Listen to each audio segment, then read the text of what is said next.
Chapter 1. The Birth of an Epic Rivalry. Genesis 25, verse 26. And after that came his brother out, and his hand took hold on Esau's heel, and his name was called Jacob. And Isaac was 80 years old when she bare them. Oh, happy day!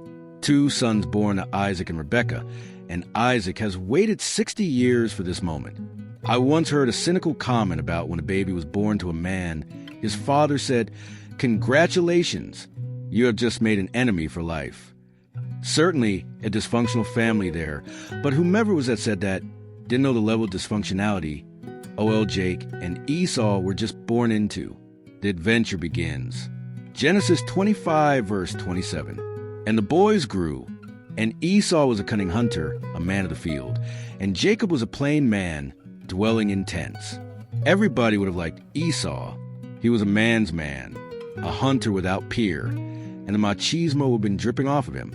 No doubt he would have hunted with a bow like his second cousin, Ishmael, and like the gentleman of Revelation 6. We would have liked him. He is the kind of fellow who would say, "I have no need of church. My church is out in nature, where I sense the presence of God." Yeah, we have heard that before. Esau. Jacob, on the other hand, is plain boring, and staying in the tents doing, well, it doesn't say. One could guess he was mending the tents, feeding the stock, and contemplating life. Certainly, he was a cook, as we will come to see shortly.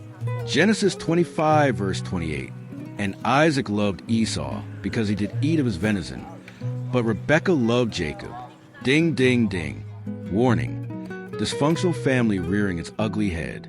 We have a father who loves his son based on what he does for him. This is a performance-based relationship, and no doubt Esau felt the pressure. Mustn't disappoint. Dear old dad, Esau would have thought, "I've got to keep that venison coming in there, or Pa won't love me." Then we have Mama's boy. Rebekah guards that boy with her life. Not much in the way of contact between Jacob and Isaac. It is all Becky's doing. Genesis 25, verse 29. And Jacob sowed pottage, and Esau came from the field, and he was faint. Genesis 25, verse 30. And Esau said to Jacob, "Feed me, I pray thee, with that same red pottage, for I am faint." Therefore was his name called Edom. This the first recorded conversation between Esau and Jacob. Esau is forced to talk to his tent-dwelling brother because he was extremely hungry.